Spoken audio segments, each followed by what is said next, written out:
नमस्कार, शाम के ठीक 5 बज चुके हैं। आप देख रहे हैं आपका अपना prime time debate show India का सवाल और मैं हूं आपके साथ प्रीति चौहान। कांग्रेस नेता राहुल गांधी की लोकसभा की सदस्यता पिछले हफ्ते गई थी, ये आपने देखा। तकरीबन शुक्रवार तक लगातार आपने देखा कि किस तरीके से कांग्रेस के दफ्तर में मीटिंग चली है और उसके बाद फिर कई ताबड़तोड़ प्रेस कॉन्फ्रेंस हुई। शनिवार को खुद राहुल गांधी ने प्रेस कॉन्फ्रेंस करके बड़ी बात बोली। ऐसे में आज के दिन कहा गया था कि सोमवार के दिन विपक्ष की तरफ से, कांग्रेस पार्टी की तरफ से बहुत बड़ा देशव्यापी प्रदर्शन किया जाएगा। हालांकि 2 दिनों तक कल देश भर में कल भी प्रदर्शन हुए, शनिवार को भी प्रदर्शन किया गया, लेकिन आज चूंकि तीसरा हफ्ता था आज सेशन का संसद का, तो ऐसे में आज तकरीबन तमाम लोग, चाहे वो सोनिया गांधी हो, मल्लिकार्जुन खड़गे हो, कांग्रेस के बड़े बड़े नेता हो, काले कपड़े पहन के संसद भवन के परिसर में पहुंचे, वहां पर धरना प्रदर्शन कर रहे थे। साथ ही कई बार उन्होंने सरकार के खिलाफ नारेबाजी की और सरकार को आड़े हाथों लिया। वैसे में आज जैसे ही पार्लियामेंट यानी कि संसद में कार्यवाही शुरू हुई, उसके ठीक महज 2 से 3 या 4 मिनट के अंदर ही पूरे सदन को स्थगित कर दिया गया, चाहे वो लोकसभा हो या फिर राज्यसभा हो। अब ऐसे में कई बड़ी चीजें हैं जो निकलकर सामने आ रही हैं। कई सवाल उठ रहे हैं कि पहले राहुल गांधी का मुद्दा था तो ये संसद नहीं चल रही थी, लेकिन आज जिस तरीके से संसद फिर से स्थगित कर दी गई है, ऐसे में आम जनता के लिए क्या सदन में बातचीत होगी या फिर नहीं। दूसरी तरफ राहुल गांधी की सदस्यता के खिलाफ और अडानी मामले पर जेपीसी जांच की मांग को लेकर के ब्लैक डे प्रोटेस्ट कांग्रेस की तरफ से किया जा रहा था। विपक्ष के सभी नेताओं ने काले कपड़े पहने और सदन के अंदर जोरदार हंगामा किया। इतना ही नहीं, विपक्ष के गांधी प्रतिमा के सामने केंद्र के खिलाफ जमकर नारेबाजी की। अडानी मामले पर जेपीसी जांच की मांग भी रखी। साथ ही विपक्ष ने कहा कि कानून को अगर हाथ में लिया जाएगा तो लोकतंत्र खत्म हो जाएगा। लेकिन विपक्ष को एकजुट करने में जुटी कांग्रेस से उद्धव गुट थोड़ा नाराज है। वहीं उद्धव गुट की नाराजगी राहुल गांधी के उस बयान को लेकर के है जो उन्होंने प्रेस कॉन्फ्रेंस के दौरान दिया। राहुल ने कहा था कि मैं सावरकर नहीं गांधी हूं और गांधी किसी से माफी नहीं मांगता। राहुल के इस बयान से सियासत एक बार फिर गर्मा गई है। उद्धव गुट का कहना है कि सावरकर का अपमान हम बर्दाश्त नहीं करेंगे, तो वहीं बीजेपी का कहना है कि राहुल गांधी को 7 जन्म लेने पड़ेंगे, तब कहीं जाकर वो वीर सावरकर को जान पाएंगे। इन सब के बीच सवाल कई हैं। ऐसे में सवालों के जवाब अपने हम तमाम एक्सपर्ट से, बड़े बड़े गेस्टों से लेंगे, लेकिन उससे पहले आज क्या कुछ हुआ है सदन में। राहुल गांधी के संसदीय सदस्यता जाने के बाद आज पहली बार जब संसद की शुरुआत हुई तो कैसा रहा माहौल और कैसे आज काले कपड़े में प्रदर्शन करते सोनिया गांधी और मल्लिकार्जुन खड़गे दिखे। एक बार जल्दी से आपको रिपोर्ट दिखाएंगे, इसके बाद आगे डिबेट में बढ़ेंगे। इस देश में डेमोक्रेसी को मोदी जी एक एक करके खत्म कर रहे हैं।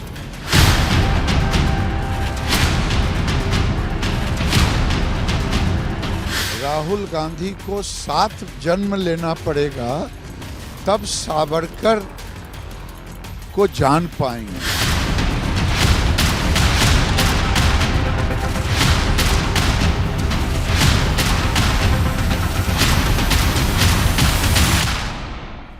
न्यायालय की बात को नहीं मानोगे, न्यायालय ने जब निर्णय दे दिया तो उसके खिलाफ प्रदर्शन करोगे। 2019 में दिए अपने बयान से 2 साल की सजा पाने वाले और संसद में अपनी सदस्यता खोने वाले राहुल गांधी को लेकर विपक्ष आक्रामक है।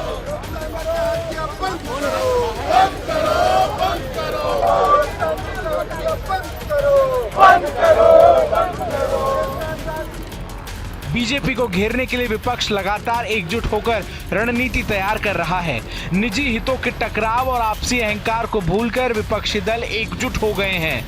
आज विपक्ष ने संसद में अडानी मामले और राहुल की सदस्यता को लेकर ब्लैक डे प्रोटेस्ट किया।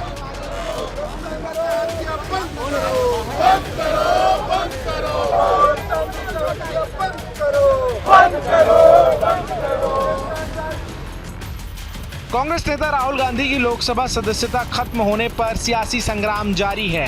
एकजुट विपक्ष ने इस मुद्दे पर केंद्र की बीजेपी सरकार को घेरना शुरू कर दिया है।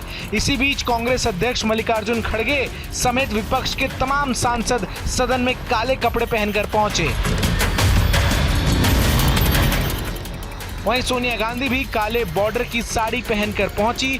सदन शुरू होते ही अडानी और राहुल के मुद्दे पर विपक्ष ने जमकर हंगामा किया और संसद परिसर में महात्मा गांधी की प्रतिमा के पास विरोध प्रदर्शन कर नारेबाजी की। आज हम काले कपड़े के ड्रेस में क्यों आए कि ये नहीं कि किसी को बताने के लिए नहीं, हम ये दिखाना चाहते हैं कि इस देश में डेमोक्रेसी को मोदी जी एक एक करके खत्म कर रहे हैं। एक तो पहले ऑटोनोमस बॉडीज को खत्म करते हुए आए, दूसरी तरह जो कानूनी तहत लोग चुनाव में जीत के आए उनको डरा धमका के उन्होंने हर जगह अपनी सरकार बनाने में गए। तीसरी बात, जो लोग झुकते नहीं उनको झुकाने के लिए ईडी का इस्तेमाल, सीबीआई का इस्तेमाल उन्होंने किया और कर रहे हैं भी। इसलिए नहीं सुन रही है क्योंकि कुछ दाल में काला है। कहीं ना कहीं मोदी जी घबराए हुए हैं, कहीं ना कहीं अडानी जी घबराए हुए हैं कि पोल खुल जाएगी। अब राहुल गांधी जी ने एक ही प्रश्न आखिर में पूछा है, ये 20,000 करोड़ किसका है, हमें बता दीजिए, बता दीजिए। और ये तभी बता पाएंगे जबकि वो उनका मन साफ होगा, उनका जहन साफ होगा और वो जैसा उन्होंने कहा था, ना खाऊंगा ना खाने दूंगा, तो बात सही साबित होगी। नहीं तो जनता में ये बात चली गई कि वो खा भी रहे हैं और खिला भी रहे हैं, लेकिन कुछ चंद लोगों को खिला रहे हैं। संसद में राहुल गांधी की सदस्यता खत्म हो जाने के बाद राहुल गांधी शनिवार को मीडिया के सामने आए थे और कहा था कि मेरा नाम सावरकर नहीं है, मेरा नाम गांधी है और गांधी किसी से माफी नहीं मांगते। राहुल के इस बयान के बाद एक बार फिर सियासी हलचल तेज हो गई। सावरकर पर राहुल के दिए गए बयान को लेकर बीजेपी समेत उद्धव गुट में नाराजगी देखी गई। राहुल गांधी सावरकर कभी हो नहीं सकते। सावरकर जी कभी 6 महीने विदेश में घूमने फिरने नहीं जाते थे। हर सेशन के बाद उनको विदेश की यात्रा की छुट्टी नहीं चाहिए थी। वो समर्पित थे देश की आज़ादी के लिए, जेल से ही 14 सालों तक। राहुल जी, सावरकर जी का अपमान तो आपने किया ही। अरे वीर सावरकर तो राहुल गांधी कभी नहीं हो सकते, लेकिन अपनी दादी में भारत की पूर्व प्रधानमंत्री इंदिरा गांधी जी की इज्जत तो बचा लेते, नेहरू जी की इज्जत तो बचा लेते। क्या आपने उनको भी अपमानित साथ साथ कर दिया? वीर सावरकर महाराष्ट्र के लिए, देश के लिए और हमारे लिए एक श्रद्धा का विषय है, एक रिस्पेक्ट, आदर का विषय है, वो हमेशा रहेगा। वीर सावरकर ने जिस प्रकार की जिंदगी देश के लिए अंडमान में काला पानी का स्वीकार के 14 साल तक जेल में रहे हैं, वो आसान काम नहीं है। तो ऐसे व्यक्ति के ऊपर ऐसे महान। Bureau report, news India. तो आपने हमारी एक रिपोर्ट देखी, अब आगे बढ़ेंगे। हमारे साथ तमाम मेहमान जुड़ गए हैं। तहसीन पूनावाला, राजनीतिक विश्लेषक हमारे साथ जुड़ चुके हैं। संजय सरकार, नेता टीएमसी के हमारे साथ। महेश आर्य, प्रवक्ता समाजवादी पार्टी के हमारे साथ। मनोज यादव, प्रवक्ता बीजेपी के हमारे साथ। डॉक्टर पूजा त्रिपाठी, प्रवक्ता कांग्रेस के हमारे साथ। बहुत बहुत स्वागत आप सभी का।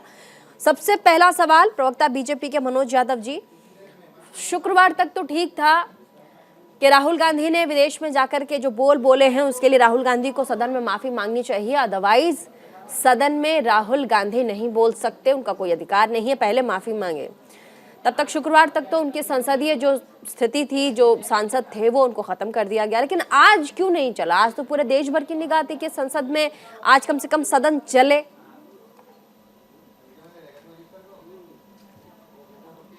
देखिए, ऐसा है कि माननीय सभापति जी ने और लगातार स्पीकर महोदय ने लगातार प्रयास किया कि सदन चलना चाहिए, सदन चलना चाहिए, और लगातार इन विपक्षी दलों से आग्रह किया गया। लेकिन जिस तरह से ये कांग्रेस पार्टी और जो ठगबंधन के जो कुछ लोग हैं, जो इस विपक्ष में कुछ लोग हैं ऐसे, जिनकी काली सोच रही है, काली करतूतें रही हैं, काले कारनामे रहे हैं, काले काला अध्याय उन्होंने लोकतंत्र पे धब्बा लगाने का प्रयास किया 1975 में आपातकाल लगाकर, और काली जबान वाले लोग काले कपड़े पहन करके आज काला जादू करने का प्रयास कर रहे थे। तो मैं बता देता हूं कि देश की जनता पे ये आपका काला जादू नहीं चलने वाला है, क्योंकि देश की जनता माननीय नरेंद्र मोदी जी में विश्वास रखती है और माननीय नरेंद्र मोदी लेकिन हम तो विकास की बात करते हैं 2014 के बाद से तो नहीं, लेकिन 2014 के बाद से तो बीजेपी विकास की बात करती है, फिर काला जादू की बात कहां से आ गई?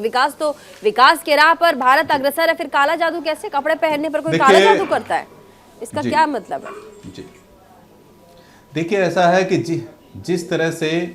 जिस तरह से कांग्रेस पार्टी अपने निम्न स्तर पर आ गई है, ये समझे संवैधानिक संस्थाओं को तार तार करने का प्रयास करती है, ना सभापति महोदय की बात को मानते हैं, ना लोकसभा स्पीकर की बातों को मानते हैं। और मुझे ये बताइए कि इस तरह की निम्न स्तर की राजनीति क्यों कर रहे हैं? क्या भारतीय जनता पार्टी ने वो फैसला दिया है? वो 3 साल तक राहुल गांधी वहां पर लगातार 4 साल तक 3 बार वो गए हैं वहां पर, उस कोर्ट में पेश हुए हैं। तो उस समय कांग्रेस पार्टी की इतनी बड़ी जो फौज खड़ी हुई है, वकीलों की, बड़े बड़े बुद्धिजीवी है, वो क्यों नहीं उनको बचाने के लिए पहुंचे? तो असल मकसद क्या है कि जानबूझ करके भ्रम फैलाना, न्यायपालिका पर सवाल। और प्रमोद तिवारी तो क्या बोल रहे हैं? प्रमोद तिवारी इनके कांग्रेस के नेता, उन्होंने कहा कि राहुल गांधी एक विशेष परिवार से आते हैं तो सेंटेंस जो हुआ है वो कम हो जाना चाहिए था, 2 साल की सजा नहीं दी जानी चाहिए थी। मैं बताता हूं, 12 ऐसे लोग हैं सांसद जो इसी लिली थॉमस वाले मामले को लेकर के जो जजमेंट है उसी की वजह से सत्ता पक्ष की जिम्मेदारी है। सबसे पहले ठीक है मनोज जी आपकी दलीलें ठीक है, लेकिन मैं बताता हूं आपको, सदन चलाना पक्ष की जिम्मेदारी है, जो सत्ता पक्ष में सरकार बैठी है। 2 हफ्ते तक तो चलिए आप लोगों का प्रोटेस्ट रहा कि पहले राहुल गांधी माफी मांगे, उसके बाद फिर सदन हम आगे बढ़ेंगे, फिर राहुल गांधी को बोलने का मौका देंगे। लेकिन आज के दिन सदन चलाने की जिम्मेदारी बीजेपी की थी, जहां आज सदन जैसे 2 से 4 मिनट के अंदर ही एडजर्न हो गया 4 बजे तक के लिए, 2 बजे तक के लिए, क्योंकि विपक्ष प्रदर्शन कर रहा है। विपक्ष तो सवाल पूछेगा। जी देखिए, निश्चित रूप से सदन चलाना सत्ता पक्ष की जिम्मेदारी है, लेकिन यह भी ऐसा पहली बार हुआ कि जिस तरह से जिन लोगों ने भारत को पराधीन किया, जिन लोगों ने 200 साल तक भारत पर शासन किया, उसी ब्रिटेन के चरणों में, श्री चरणों में गिर करके उन्होंने कहा कि हमारे देश में लोकतंत्र खतरे में है, आप आइए, बचाइए, दोबारा से हमारे देश को पराधीन कीजिए। उस मानसिकता के साथ में राहुल गांधी ने जो भारत के लोकतंत्र का अपमान किया, 140 करोड़ की जनता का अपमान किया, संसद का अपमान किया, मीडिया का अपमान किया, सेना के ऊपर अनर्गल भाषा बोली, तो उस कारण से क्या राहुल गांधी को क्या छोड़ दिया चाहिए? क्या फर्स्ट फैमिली से इसलिए छोड़ दिया? क्या उनका अहंकार इस देश से बड़ा है? क्या राहुल गांधी देश को बपोती समझते हैं? ठीक है, तहसीन पूनावाला राजनीतिक विश्लेषक हमारे साथ। आपने मनोज यादव जी को सुना, प्रवक्ता हैं बीजेपी के। कम से कम राहुल गांधी की संसद की सदस्यता जाने के बहाने ही सही, कम से कम विपक्ष एकजुट दिख तो रहा है, विपक्ष लामबंद तो दिख रहा है। तो कम से कम ये हुआ है कि विपक्ष एकजुट आकर के बीजेपी का सामना करने के लिए खड़ी हो गई है। तो विपक्ष को लामबंद करने का जो क्रेडिट है, क्या वो बीजेपी को आप देंगे? नहीं, मैं बीजेपी को किसी चीज का क्रेडिट नहीं देता, सिर्फ एक चीज का क्रेडिट देता हूँ कि 2014 के बाद आज तक हर पैरामीटर पर भारत रैंकिंग्स में नीचे आया है, और ये लोग झूठ फैलाते हैं। उदाहरण के तौर से आजकल ये लोग छाती पीटते कि भारत मात्र एक मुल्क है जो 6% ग्रोथ करेगा इस फाइनेंशियल ईयर में। आप जानते हो फाइनेंशियल ईयर के पहले क्वार्टर में 13% ग्रोथ और दूसरे क्वार्टर में 7%, यानी कि इन 2 क्वार्टर में हमारा ग्रोथ 3% हुए। एक्चुअली ग्रोथ कम हो रहा है, क्योंकि ग्रोथ कम हो रहा है। प्रीति जी के शो पर इकोनॉमी पे बात नहीं करें, बेरोजगारी चरम पे, 45 वर्षों में पहली बार भारत की इकोनॉमी कॉन्ट्रैक्ट हो रही है। प्रीति जी, ये लोग पार्लियामेंट को चलने नहीं दे रहे, और ये नहीं चाहते कि जो मूल सवाल है इस मुल्क के, बेरोजगारी के, महंगाई के और कुछ स्कैम्स के, वो उठे। माननीय अरुण जेटली जी, स्वर्गवासी अरुण जेटली जी, स्वर्गवासी सुषमा स्वराज जी ने कहा था, मैं उनको कोट करता हूं, वर्बैटम कोट कर रहा हूं, सितंबर 2012 में पार्लियामेंट के बाद, पार्लियामेंट चलाना सरकार की जिम्मेदारी है, और हाउस, सदन, ये विपक्ष का होता है। सुषमा जी कहती है विपक्ष को यह अधिकार है, जो सवाल मांगता है वो सरकार से पूछे। तो अरुण जेटली जी कहते हैं अगर सरकार सवाल का जवाब नहीं देगी तो विपक्ष का यह अधिकार है कि वो हल्ला करे। पहली बार इस मुल्क के इतिहास में हुआ है, प्रीति जी, बहुत जरूरी है आपके दर्शकों को जानना, पहली बार इस मुल्क के इतिहास में हुआ है कि सरकार पार्लियामेंट चलाने से भाग रही है। पहली बार हुआ है। कभी भी इस मुल्क के इतिहास में सरकार पार्लियामेंट चलाने से नहीं भागी। इनका ये कहना था राहुल गांधी ने लंदन में कुछ गलत कहा, अगर गलत कहा आप उस पर एफआईआर कर दीजिए, आप उस पर केस कर दीजिए। उसने गलत कहा, आपने उसे पार्लियामेंट में बात करने नहीं दी। आज वो पार्लियामेंट का हिस्सा नहीं है, आज वो डिस्क्वालिफाइड एमपी है। तो जिनको बात करना है आप पार्लियामेंट क्यों नहीं चलने दे रहे? क्योंकि आपको जो मुद्दे मैंने प्रीति जी के शो पे उठाए उन पर आपको चर्चा नहीं करना है। ठीक है, दूसरी बात आता है राहुल गांधी थोड़ा जल्दी से, और भी मेहमान है, उसके बाद हम डिबेट में आगे बढ़ेंगे। एक एक करके मौका पहले सबको दे देते हैं। हमारे साथ संजय सरकार भी हैं, टीएमसी के नेता हैं, कलकत्ता से जुड़े हैं। संजय सरकार जी, बहुत बहुत स्वागत। ऐसे में ममता बनर्जी को आपने ठीक एक हफ्ते पहले सुना था कि राहुल गांधी को बड़ा बनाया जा रहा है, उसके पीछे प्रधानमंत्री मोदी कहाँ थे? वो कह रहे थे कि रीजनल पार्टियों से, क्योंकि रीजनल पार्टियां एकजुट होते हुए नजर आ रही हैं, 2024 में जाकर के प्रधानमंत्री लड़ना नहीं चाहते, इसीलिए राहुल गांधी को आगे बढ़ा रही है प्रधानमंत्री, इसलिए राहुल गांधी को बड़ा बनाया जा रहा है। संजय सरकार। प्रीति जी, देखिए हम आपको डिबेट के मुद्दा में ही रहने चाहते हैं, लेकिन कभी कभी बहुरूपी लोग जब आ जाता है ना, तब डिबेट से हमको भटक के थोड़ा जाने पड़ता है।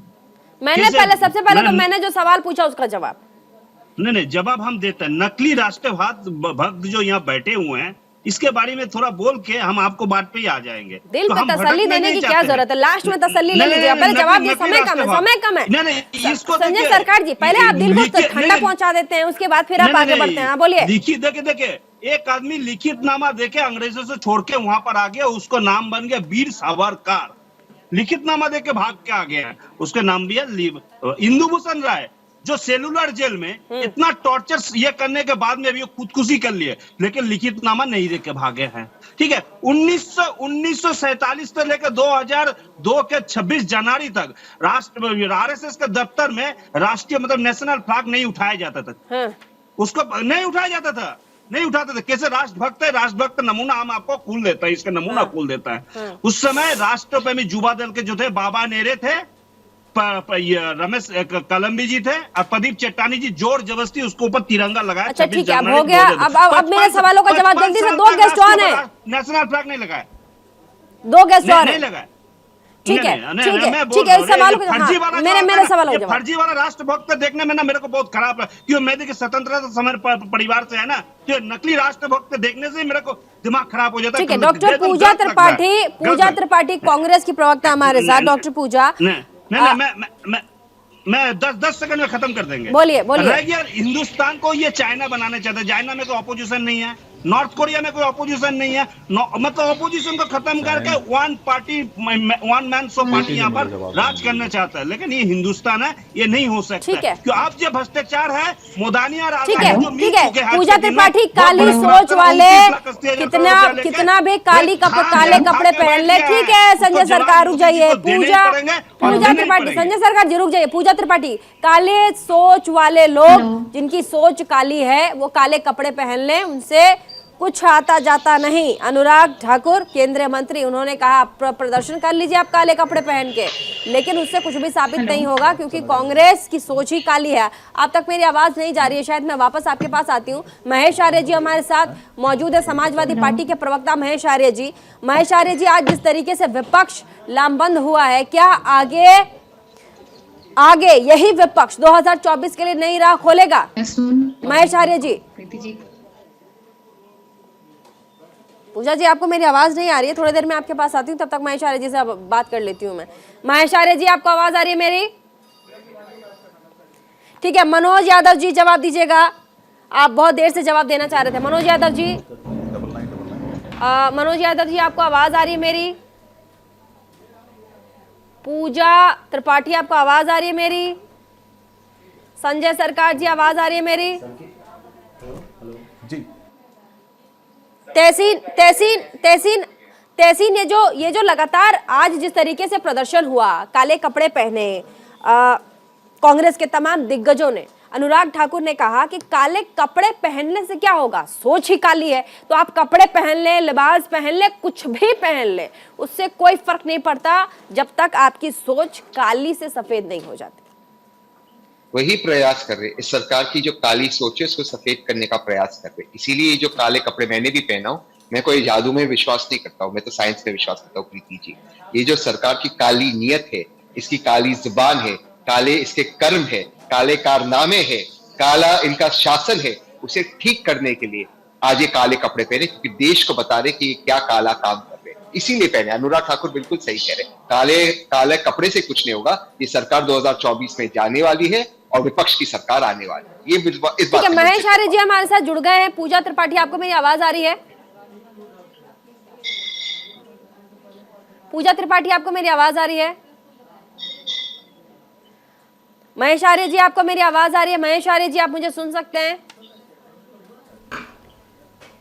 महेश आर्य जी, प्रीति जी, हाँ, आपको आवाज आ रही है मेरी? बिल्कुल बिल्कुल महेश आर्य जी, मैं कह रही हूँ कि विपक्ष जिस तरीके से लामबंद हुआ है। नहीं महेश नहीं, मैं मनोज यादव। अच्छा मनोज यादव जी, माफ कीजिएगा, मनोज यादव जी बोलिए, आप जवाब देना चाहते थे। बहुत बड़ा इल्जाम लगाया टीएमसी के नेता संजय सरकार ने, कह रहे टीएमसी के संजय सरकार जी प्रवक्ता कह रहे हैं कि झूठे राष्ट्र भक्त बनते हैं ये, और सावरकर का नाम ले रहे थे, लेकिन आप जाकर के पूछिए उनको मतलब तक नहीं पता, और साथ ही देश का झंडा तक नहीं फहराते। जी मनोज यादव जी बोलिए। देखिए, जुगनू को लगा कि मैं उजाला हूं, जुगनू को लगा कि मैं उजाला हूं, उसने सूरज को कभी देखा न था।